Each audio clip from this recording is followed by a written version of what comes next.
धनी मूर्ख। कई वर्ष पहले एक गांव में एक धनी किसान रहता था।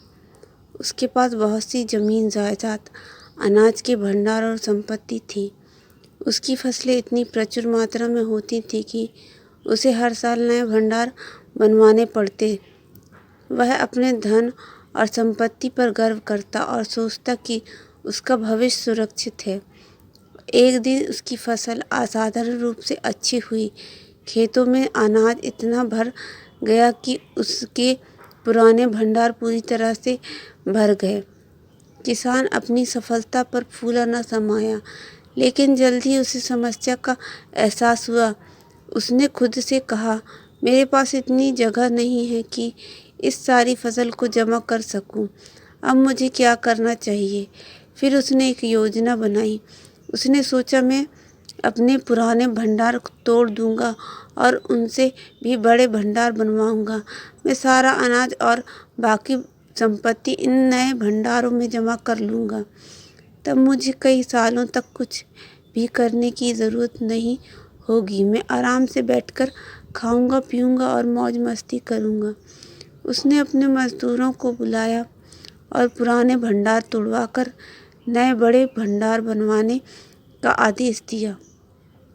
दिन रात काम चलता रहा और आखिरकार बड़े भंडारगढ़ तैयार हो गए।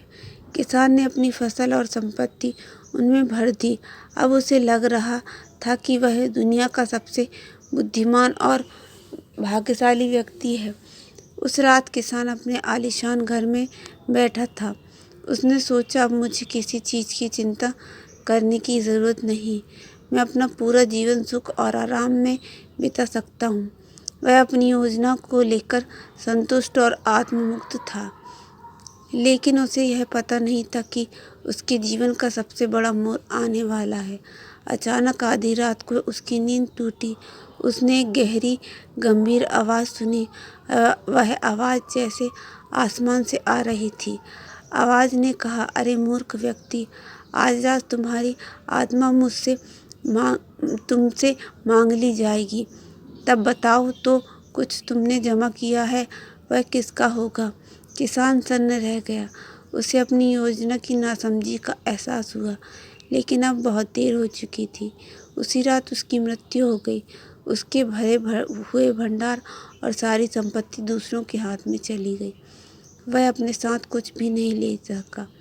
इस कहानी को सुनने के बाद कहा, ऐसा ही होता है उनके साथ जो अपने लिए संपत्ति इकट्ठा करते हैं, लेकिन ईश्वर के प्रति धनी नहीं होते।